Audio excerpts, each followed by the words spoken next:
नमस्कार साथियों। आपका रोजगार आईटीआई अवधेश में स्वागत है। साथियों, आज की क्लास में हम बात करने वाले हैं ITI first year fitter trade theory. इसके पहले साथियों आपको पता है कि हमने जो है आपको नेमी पैटर्न पे आधारित 10 क्लास हमने आपको कंप्लीट कर दिया। ये 10 क्लास मेरे भाई आपको चैनल के प्लेलिस्ट में जो है क्लास मिल जाएगी। आप लोग जो है क्लास वहां से देख सकते हो, जो छात्र ऐसे हैं जो अभी तक जो है क्लास नहीं देखे हैं।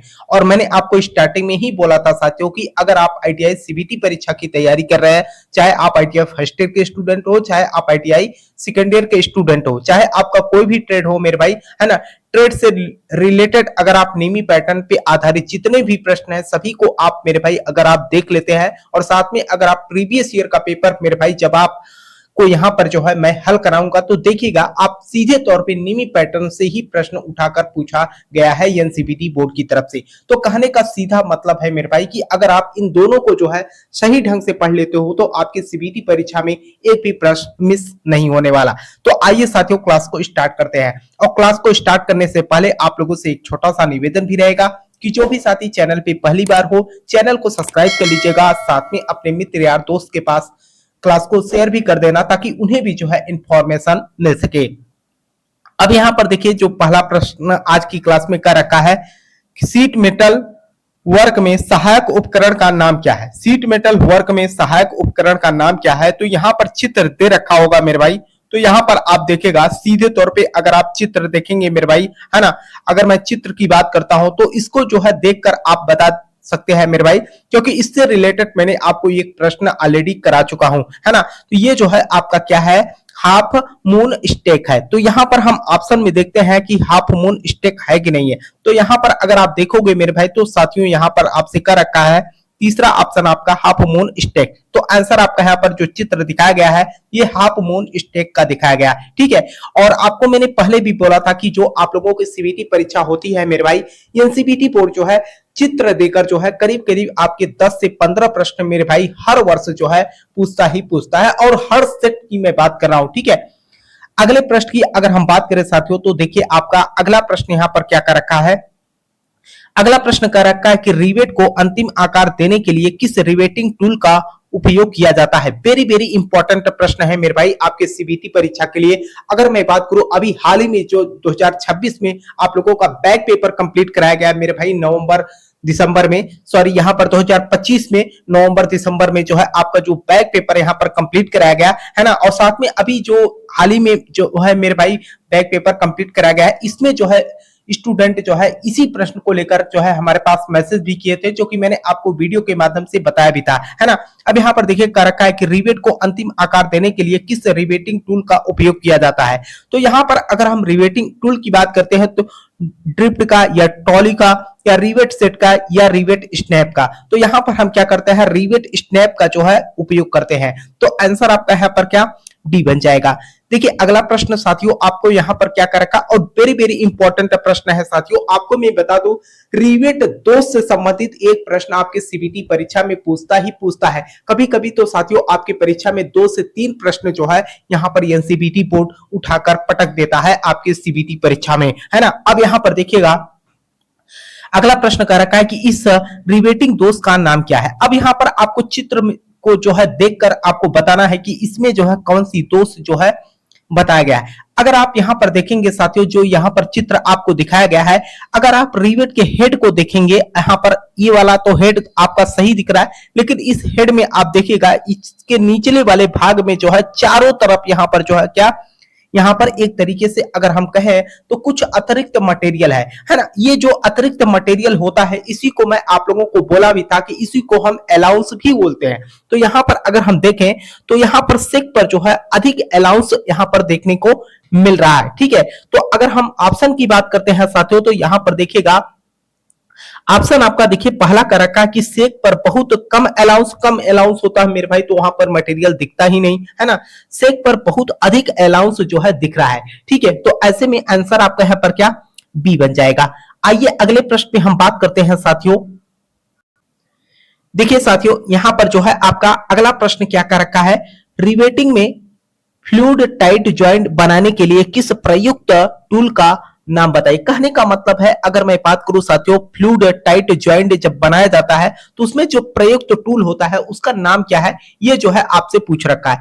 अगर हम यहां पर फ्लूइड टाइट की बात करते हैं साथियों, तो यहां पर देखिए जो आपका फ्लूइड टाइट होता है, जैसे कि अगर मैं बात करूं दो प्लेट है ना, दोनों प्लेटों को जब आपस में जोड़ा जाता है तो यहां पर जो है एक अगर टेस्टिंग की जाती है या एक ही जो है प्लेट को दबाया जाता है, तो ऐसे में जो है ये आपका जो है फ्लोरिंग टूल होता है। लेकिन अगर यहाँ पर आपका रिवेट होता है, उसके हेड को जो है यहाँ पर दबाव दिया जाता है और प्लेट को भी दिया जाता है, तो उस कंडीशन में आपका क्या होता है, कॉकिंग टूल होता है। तो यहाँ पर अगर मैं बात करूं आंसर की, तो आपका यहाँ पर क्या हो जाएगा, फुलरिंग टूल हो जाएगा। तो आंसर आपका यहाँ पर क्या, सी बन जाएगा। आइए अगले प्रश्न पे हम बात करते हैं साथियों। देखिए आपका अगला प्रश्न यहाँ पर क्या कर रखा है कि मोटी सीट को काटने के लिए प्रयुक्त उपकरण का नाम क्या है। मोटी सीट को काटने के लिए प्रयुक्त उपकरण का जो है आपसे यहाँ पर नाम पूछ रखा है कि उसका जो है नाम बताइए। अगर आप मोटी सीट की बात करोगे साथियों, तो आप लोगों ने देखा भी होगा अपने वर्कशॉप में जो है मोटी सीट या मोटी लोहे के चादर को जो है काटने के लिए हम क्या करते हैं, लीवर सीयर का जो है उपयोग करते हैं। तो यहाँ पर देखिएगा, अगर हम ऑप्शन की बात करते हैं साथियों, तो यहाँ पर देखिएगा बी ऑप्शन आपसे यहाँ पर कह रखा है कि लीवर सीयर, है ना। तो आंसर आपका यहाँ पर क्या, बी बन जाएगा। आइए अगले प्रश्न पे हम बात करते हैं। देखिए साथियों, आप लोगों से मैं बोलना चाहूंगा, अगर आपको किसी भी प्रश्न को लेकर कोई भी डाउट होता है तो आप नीचे कमेंट बॉक्स में जरूर कमेंट करना साथियों, ठीक है। मैं देख रहा था कि जो मैंने आपको 8वां क्लास लिया था उस पे जो है कई सारे स्टूडेंट हमारे पास जो है मैसेज किए थे, है ना, तो उनका जो है हमने रिप्लाई भी दिया, है ना। तो ऐसे में जो है आप लोगों के अगर किसी भी प्रश्न को लेकर मेरे भाई डाउट होता है तो आप साथ स्क्रीन करके जो है जो चैनल का व्हाट्सएप नंबर है उस पर भी आप भेज सकते हैं, है ना, आपकी मैं मदद कर सकता हूं, ठीक है। दूसरी बात यह है साथियों कि अगर आपको किसी भी प्रश्न को लेकर डाउट होता है तो आप जो है कमेंट जरूर करेंगे। अगले प्रश्न में हम बात करते हैं साथियों, तो यहां पर कह रखा कि तीखे मोड़ या शार्प बेट्स बनाने के लिए किस स्टेक का उपयोग किया जाता है। वेरी वेरी इंपॉर्टेंट प्रश्न है मेरे भाई आपके सीबीटी परीक्षा के लिए। तो यहां पर अगर हम बात करें साथियों, तो सीधे तौर पे अगर आपने देखा भी होगा कि यहां पर जो है अगर मैं फनल स्टेक की बात करता हूं या हैचेट स्टेक का बात करता हूं, हाफ मून स्टेक के बारे में तो अभी हम लोगों ने बात किया बिग आयरन। तो यहां पर जो है हम किसका उपयोग करते हैं, हैचेट स्टेक का जो है उपयोग करते हैं। तो आंसर आपका यहाँ पर क्या, बी बन जाएगा। देखिए अगला प्रश्न साथियों आपका यहाँ पर क्या कर रखा, और इसको जो है आप लोग जो है वेरी वेरी इंपॉर्टेंट के रूप में रखिएगा साथियों, क्योंकि अगर मैं बात करूं तो ये प्रश्न जो है 2023, 2025 और 2021 में जो है आपके सीबीटी परीक्षा में पूछा गया प्रश्न है। अभी जब मैं आपको प्रीवियस ईयर का पेपर मेरे भाई हल कराऊंगा तो आप देखिएगा सीधे तौर पे एनसीईआरटी बोर्ड की तरफ से निमी पैटर्न से प्रश्न ही उठाकर वहां पर जो है छाप दिया गया है। अगर ऑप्शन की बात करोगे मेरे भाई तो ऑप्शन में भी बदलाव नहीं किया गया है ना। तो अब यहां पर देखिएगा कह रखा है कि इस स्टेक का नाम क्या है। जो स्टेक यहां पर दिखाया गया है इस स्टेक का जो है आपसे नाम पूछ रखा है। अगर मैं इस स्टेक की बात करूं मेरे भाई, तो ये जो है आप देखिएगा फन के आकृति में होता है, तो इसको हम जो है एक तरीके से बोल सकते हैं इसका नाम जो है इसके आकृति पर ही रख दिया गया, इसको हम फनल स्टेक के नाम से भी जानते हैं, है ना। तो यहां पर अगर आप बात करोगे साथियों तो ऑप्शन हम देखते हैं, तो ऑप्शन यहां पर आपको क्या दिखेगा, सी जो है आपका आंसर बन जाएगा फनल स्टेक, ठीक है। आइए अगले प्रश्न पे हम बात करते हैं साथियों। देखिए अगला प्रश्न आपका यहां पर क्या कर रखा है, अगला प्रश्न मेरे भाई कह रखा है कि टीन की चादरों की सोल्डरिंग के लिए किस फ्लक्स का उपयोग किया जाता है। टीन की चादरों की सोल्डरिंग के लिए किस फ्लक्स का जो है उपयोग किया जाता है। अगर हम फ्लक्स की बात करते हैं साथियों, तो यहां पर जो है हम किस फ्लक्स का उपयोग करते हैं, और इसको जो है मैंने जब आपको जो है वर्कशॉप में जो है वर्कशॉप से रिलेटेड जब मैंने आपको वीडियो बनाया था साथियों, तो उसमें मैंने आपको बताया भी था कि जो आपके टीन की चादर होती है चाहे लोहे की चादर हो, जब उसमें हम सोल्डरिंग करते हैं तो उसमें जो है किस फ्लक्स का जो है हम उपयोग करते हैं। तो ऐसे में अगर मैं बात करूं साथियों, तो यहां पर जो है आपका किसका उपयोग किया जाता है, जिंक क्लोराइड का जो है उपयोग किया जाता है। तो आंसर आपका यहां पर क्या हो जाएगा, सी बन जाएगा। अगले प्रश्न की हम बात करते हैं साथियों, तो देखिए आपका अगला प्रश्न यहां पर क्या कर रखा है, रूफिंग और पैनलिंग के लिए सीट धातु के जोड़ में किस सीम का उपयोग किया जाता है।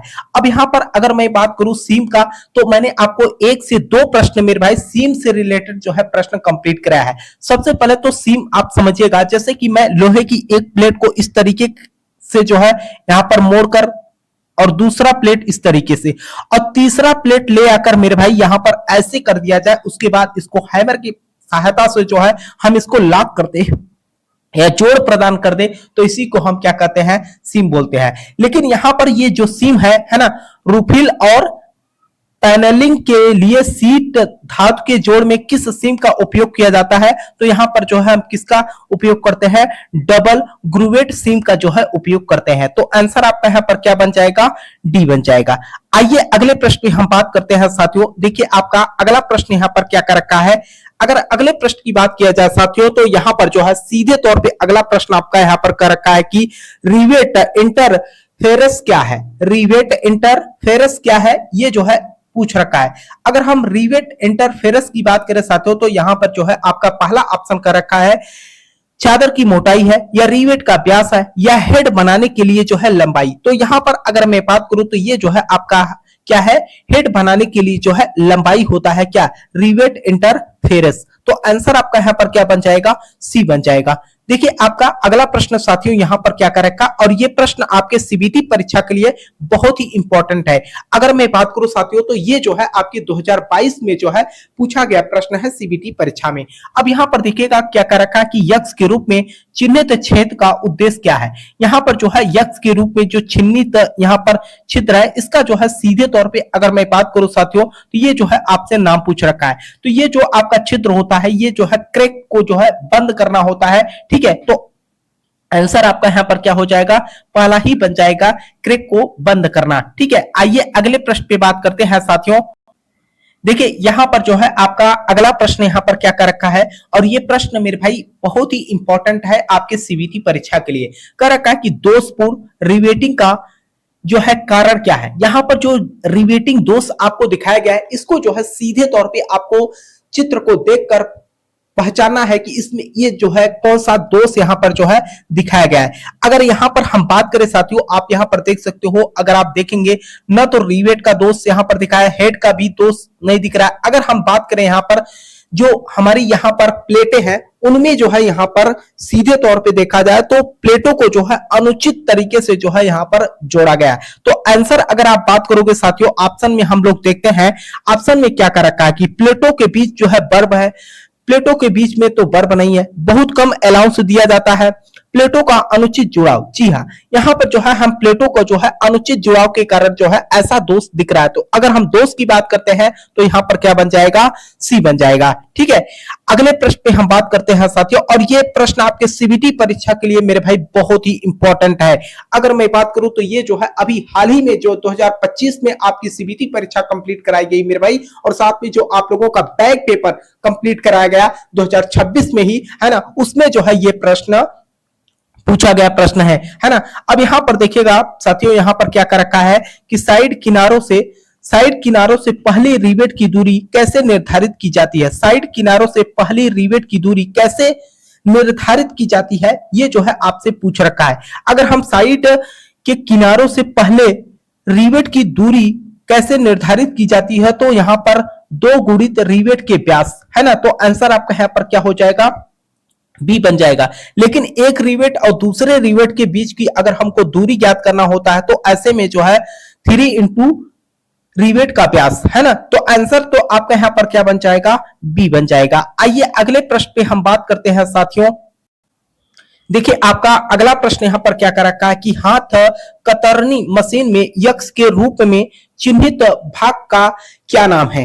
हाथ कतरनी मशीन में यक्ष के रूप में चिन्हित भाग का जो है आपसे नाम पूछ रखा है। अगर हम यहां पर नाम की बात करते हैं साथियों, सबसे पहले तो हम लोग चित्र देखते हैं। अब यहां पर देखिएगा जो हाथ कतरनी मशीन है मेरे भाई, यहां पर जो है सीधे तौर पे आपको चित्र दिखाया गया है ना। अब यहां पर आपसे पूछ रखा है कि ये जो भाग आपको यहां पर दिखाया गया है, इस भाग का जो है नाम क्या है।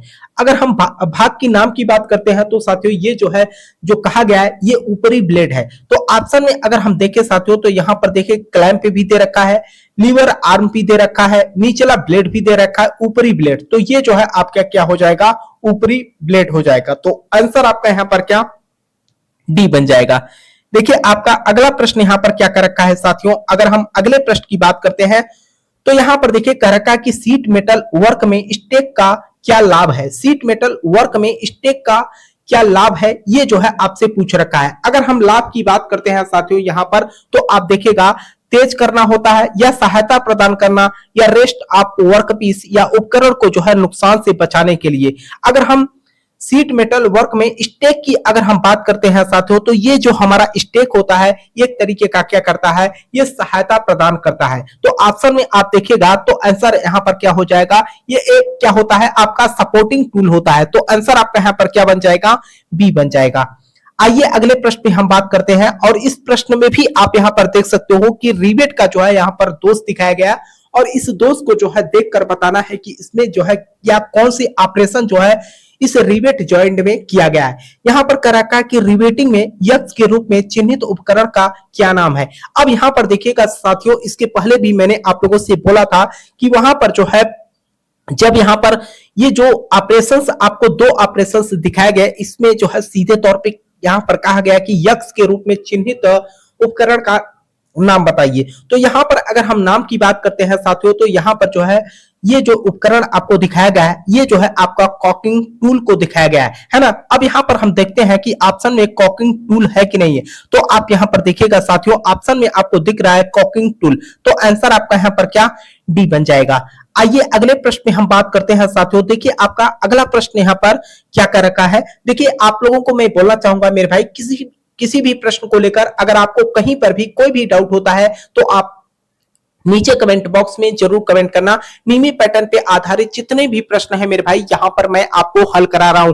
इसके बाद आपको हम प्रीवियस ईयर का पेपर भी मेरे भाई हल कराएंगे। अब यहां पर देखिएगा आपका जो ये प्रश्न कह रखा है कि इस रिवेटिंग में क्या दोष है। ये जो रिवेटिंग दोष आपको यहां पर दिखाया गया, इसको जो है देखकर चित्र को जो है आपको बताना है कि यहां पर जो है कौन सा दोष आपको दिखाया गया है। सबसे पहले अगर हम बात करें साथियों, तो चित्र देखते हैं, इस चित्र में क्या दिखाया गया है। अब यहां पर देखेंगे साथियों, जो आपको यहां पर रिवेटिंग दोष दिखाया गया, अब इस चित्र को देखकर जो है आपको बताना है कि इसमें जो है कौन सा दोष यहां पर दिखाया गया। अगर हम दोष की बात करते हैं साथियों, तो सबसे पहले अगर आप चित्र देखेंगे तो यहां पर जो है ध्यान पूर्वक देखिएगा, जो हमारा हेड है ना, इस हेड में जो अलाउंस दिया गया है वो कम दिया गया है। अगर यहां पर रिवेट के हेड में जो है अलाउंस ज्यादा दिया गया होता, तो जैसे हेड ये है मेरे भाई, उसी तरीके से आपका हेड ये होता है ना। तो यहां पर अगर मैं बात करूं तो सीधे तौर पे अगर आपकी ऑप्शन की बात करोगे तो यहां पर जो है बहुत कम अलाउंस दिया गया है। तो आंसर आपका यहां पर क्या बन जाएगा, ए बन जाएगा। आइए अगले प्रश्न में हम बात करते हैं साथियों। तो देखिए आपका अगला प्रश्न यहां पर क्या कर रखा है। अगले प्रश्न की अगर मैं बात करता हूं तो यहां पर देखिएगा कह रखा है, और ये प्रश्न मेरे भाई आपके सीबीटी परीक्षा के लिए बहुत ही इंपॉर्टेंट है। यहां पर कह रखा है कि रिवाइज्ड एज प्लेट को दबाकर द्रव तंग संयुक्त बनाने के लिए किस उपकरण का जो है उपयोग किया जाता है। अगर मैं यहां पर उपकरण की बात करता हूं साथियों, की जैसे कि मैंने आपको पहले भी बताया था कि यहां पर रिवाइज्ड एज प्लेट को दबाकर द्रव तंग संयुक्त बनाने के लिए जो है हम किस उपकरण का जो है उपयोग करते हैं। तो यहां पर अगर उपकरण की बात की जाती है तो हम क्या करते हैं, फुलरिंग टूल का जो है उपयोग करते हैं। और कॉकिंग टूल क्या होता है, जो कि मैंने आपको बताया हेड के थोड़ा सा नीचे जो है लगा होता है। तो आंसर तो आपका यहां पर क्या बन जाएगा, डी बन जाएगा। ठीक है, अगले प्रश्न में हम बात करते हैं साथियों। देखिए आपका अगला प्रश्न यहाँ पर क्या कर रखा है, और ये प्रश्न मेरे भाई आपके सीबीटी परीक्षा के लिए बहुत ही इंपॉर्टेंट है।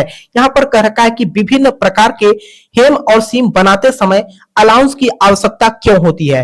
विभिन्न प्रकार के हेम और सीम बनाते समय अलाउंस की आवश्यकता क्यों होती है, ये जो है आपसे पूछ रखा है। अगर हम अलाउंस की बात करते हैं साथियों, यहाँ पर जो है सही आकार बनाए रखने के लिए और ताकत में जो है सुधार के लिए जो है हम क्या करते हैं, यहां पर अलाउंस देते हैं, है ना। तो ऐसे में देखिए पहला ऑप्शन आपसे कर रखा है कि अच्छी दिखावट के लिए।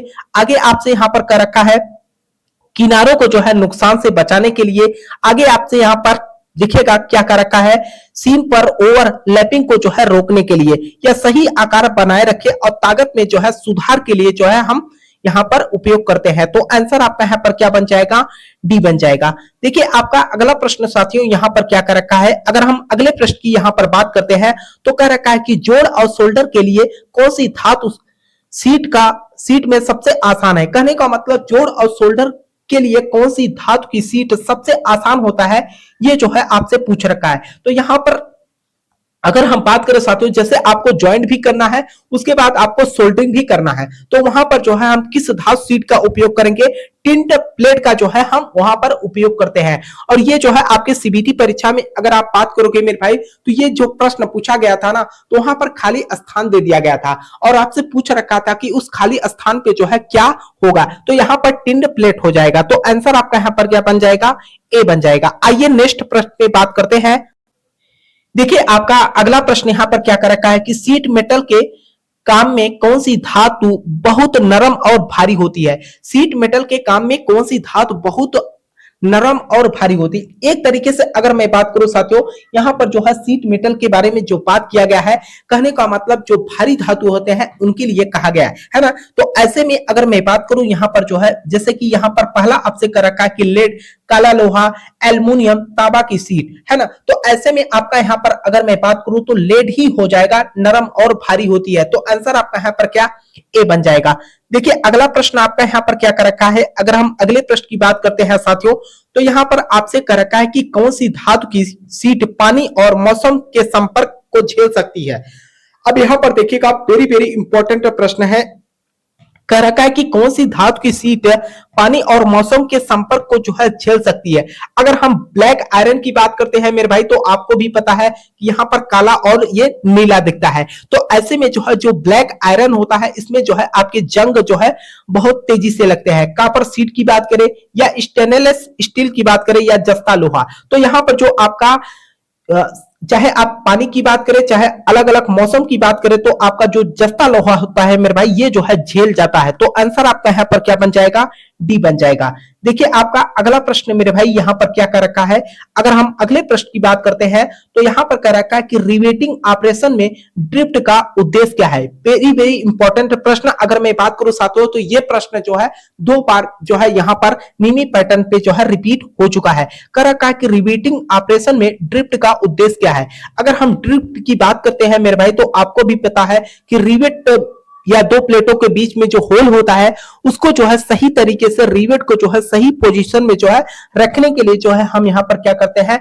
ड्रिफ्ट का जो है उपयोग करते हैं। तो यहाँ पर अगर बात करें साथियों, ऑप्शन की बात करें तो कह रखा है रिवेट को पोजीशन में रखना, आगे कह रखा है कि धातु से धातु का जोड़ बनाना। आगे आपसे यहाँ पर क्या कर रखा है साथियों, अगर मैं बात करूं तो कह रखा है कि रिवेट करने वाले छिद्र को एक सीध में रखना। जी हाँ, रिवेट करने वाले छिद्र को जो है एक सीध में जो है हम रखने के लिए जो है उपयोग करते हैं। तो आंसर आपका यहाँ पर क्या? सी बन जाएगा। अगला प्रश्न देखिए साथियों, आपका यहाँ पर क्या कर रखा है, अगर हम अगले प्रश्न की बात करते हैं तो रिवेटिंग में यक्स के रूप में चिन्हित टूल का जो है आपसे नाम पूछ रखा है। यहाँ पर जो आपको यहाँ पर रिवेटिंग ज्वाइंट दिखाया गया है, इसमें जो एक तरीके का अगर मैं बात करूं तो सीधे तौर पे यहाँ पर जो ये टूल आपको दिखाया गया है, इस टूल का जो है आपसे सीधे तौर पे नाम पूछ रखा है। और मैंने आप लोगों से पहले भी कहा था कि जो एनसीबीटी बोर्ड है मेरे भाई, यहाँ पर जो आपकी सीबीटी परीक्षा होती है, इसमें करीब करीब अगर आप देखेंगे 10 से 15 प्रश्न ऐसे होते हैं जो सीधे आपको चित्र देकर जो है प्रश्न पूछे जाते हैं, है ना। तो यहाँ पर कह रखा है कि रिवेटिंग में यक्स के रूप में चिन्हित तो टूल का जो है आपसे नाम पूछ रखा है। अगर हम यहाँ पर नाम की बात करते हैं साथियों, तो देखिए यहाँ पर सिंगल दिखाया गया है, बाकी रिवेट के हेड पे जो है ये नहीं दिखाया गया। और मैंने आपको अभी जो है एक प्रश्न हल कराया मेरे भाई, अगर यहाँ पर प्लेट के इंड पे जो है यहाँ पर लॉकिंग किया गया है, तो ऐसे में जो है ये क्या होता है?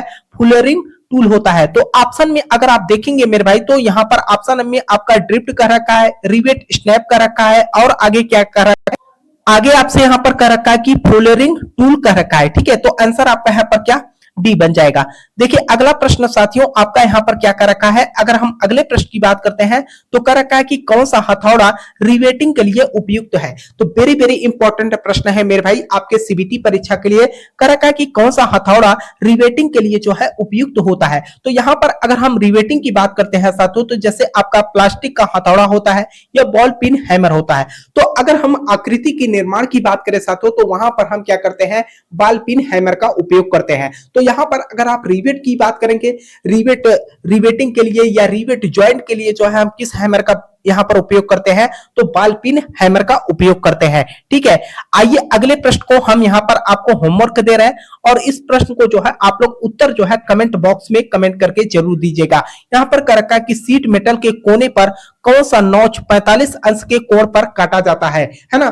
शीट मेटल के कोने पर कौन से नॉच जो है 45 अंश के कोण पर जो है काटा जाता है, इसका जो है जवाब आप लोग कमेंट बॉक्स में जरूर दीजिएगा। ठीक है, ये रहा साथियों आज की क्लास और आपको मैं बताना चाहूंगा साथियों, ये आज की क्लास जो है आप लोगों की 11वीं नंबर की क्लास थी। इसके पहले मैंने आपको नीमी पैटर्न पे आधारित 10 क्लास कंप्लीट करा दिया है। चैनल के प्ले लिस्ट में जाकर जो है आप लोग क्लास देख सकते हो। बाकी नीमी पैटर्न पे आधारित जो मेरे भाई पीडीएफ है उसको ऑलरेडी मैंने आपको टेलीग्राम चैनल रोजगार आईटीआई अवधेश पे अपलोड कर दिया है। टेलीग्राम चैनल पे मेरे भाई करीब करीब आपको जो है 1100 के ऊपर जो है स्टूडेंट वहां पर जुड़े हैं, तो वहां से जो है आप जाकर जो है अपना पीडीएफ डाउनलोड कर सकते हो। ठीक है, बाकी साथियों अभी मैं आपको नीमी पैटर्न पे आधारित प्रश्न समाप्त करने के बाद आपको हम प्रीवियस ईयर का पेपर भी हल कराएंगे। ठीक है, मुझे उम्मीद है साथियों कि आप लोगों को जो है क्लास समझ में आई होगी। जो भी साथी मेरे भाई चैनल पे पहली बार हो चैनल को सब्सक्राइब कर लीजिएगा, साथ में अपने मित्र यार दोस्त के पास क्लास को शेयर भी कर देना ताकि उन्हें भी जो है क्लास की इंफॉर्मेशन मिल सके और अपनी पढ़ाई कर सके। तब तक के लिए आपसे मिलते हैं नेक्स्ट क्लास में, तब तक के लिए जय हिंद जय भारत।